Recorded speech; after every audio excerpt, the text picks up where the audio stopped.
ನಿಮ್ಮ favourite serials ಈಗ ಟಿವಿಗಿಂತ ಮುಂಚೆ ಸನ್ ನೆಕ್ಸ್ಟ್ ಆಪ್ ನಲ್ಲಿ ಜಾಲಿಯಾಗಿ ಎಲ್ಲರಿಗಿಂತ ಮುಂಚೆ ನೋಡಿ. ಈಗಲೇ ಸನ್ ನೆಕ್ಸ್ಟ್ ಆಪ್ ಡೌನ್ಲೋಡ್ ಮಾಡಿ ಮತ್ತು ಸಬ್ಸ್ಕ್ರೈಬ್ ಮಾಡ್ಕೊಳ್ಳಿ. ಅಕ್ಕ, ಈಗ ನೀನೇ ಹೇಳ್ತೀಯೋ ಅಥವಾ ನಾನೇ ಅಜ್ಜಿ ಹತ್ರ ಹೋಗಿ ನಮ್ಮ ಅಕ್ಕನ ಹತ್ರ ಏನ್ ಮಾತಾಡಿದ್ರಿ ಅಂತ ಕೇಳು. ಇಲ್ಲ ಕಣೆ, ಆರತಿ ಮಾಡ್ಬೇಕಾದ್ರೆ ಮಾತಾಡಿದ್ರಲ್ಲ ಅಷ್ಟೆ.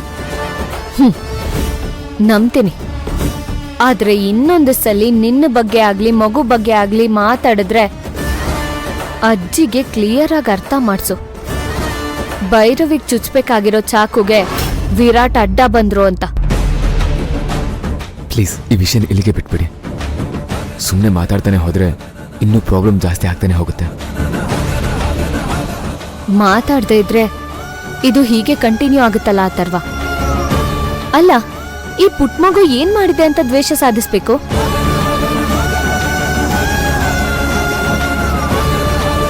ನಾನು ಈಗ್ಲೇ ಅಜ್ಜಿ ಹತ್ರ ಹೋಗಿ ಈ ವಿಷಯನ ಇಲ್ಲಿಗೆ ಕ್ಲಿಯರ್ ಮಾಡ್ತೀನಿ. ಇರು ಬಂದೆ. ಬೇಡ ಭೈರವಿ, ಅಥರ್ವ ಹೇಳ್ದಾಗೆ ಈ ವಿಷಯನ ಇಲ್ಲಿಗೆ ಬಿಟ್ಬಿಡು. ಅಲ್ಲ ಕಣೆ, ಅವ್ರು ಮಾತಾಡ್ತಿರೋದು ಮಗು ಬಗ್ಗೆ.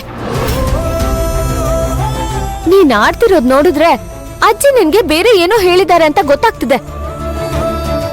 ಆದ್ರೆ ನಮ್ ಹತ್ರ ನೀನ್ ಹೇಳಲ್ಲ.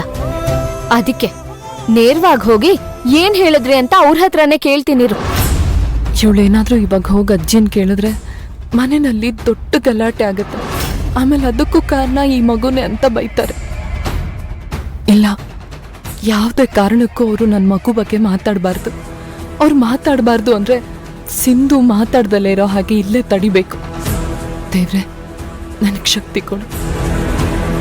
ಅಕ್ಕ, ಯಾಕೆ ಸುಮ್ನಾದೆ? ಮಾತಾಡು. ಇಲ್ಲಿವರೆಗೂ ನೀನ್ ನಮಗೆಲ್ಲ ಮಾಡಿರೋ ಉಪಕಾರ ಸಾಕು ತಾಯಿ. ಈಗ್ಲಾದ್ರೂ ನಮ್ಮ ಪಾಡಿಗೆ ಬಿಟ್ಬಿಡು.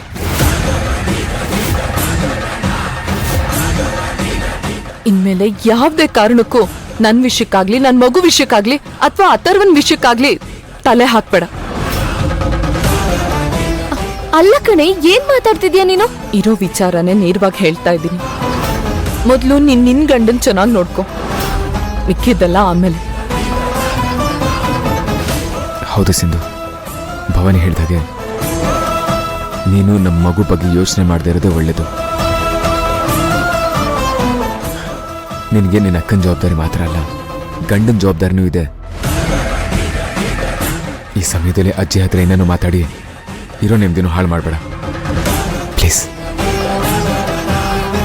ಇದನ್ನ ಇಲ್ಲಿಗೆ ನಿಲ್ಸಿದ್ರೆ ಎಲ್ರಿಗೂ ತುಂಬಾ ಒಳ್ಳೇದು. ಹೇಳಿದ ಅರ್ಥ ಆಯ್ತು ಅನ್ಸತ್ತೆ.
ಭೈರವಿ, ಒಬ್ಬಳೆ ಕೂತ್ಕೊಂಡು ಏನಮ್ಮ ಮಾಡ್ತಿದ್ಯಾ?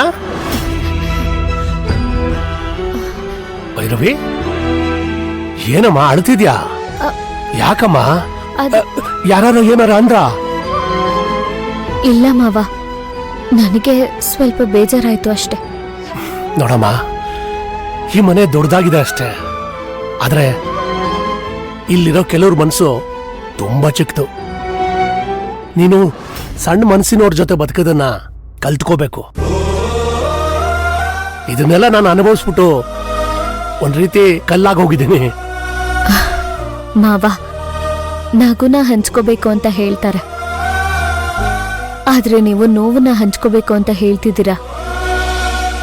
ದುಃಖ ಹಂಚ್ಕೊಂಡ್ರೆ ಮನಸ್ಸು ಹಗರ ಆಗತ್ತಮ್ಮ. ಸದಾ ಧೈರ್ಯವಾಗಿ ಸೌಮ್ಯವಾಗಿರುವಂತ ಹುಡುಗಿ ಇದ್ದಕ್ಕಿದ್ದಾಗೆ ಅಳ್ತಾ ಇದ್ದಾಳೆ ಅಂದ್ರೆ ಏನು ಅಂತ ಕೇಳಬಾರ್ದಮ್ಮ.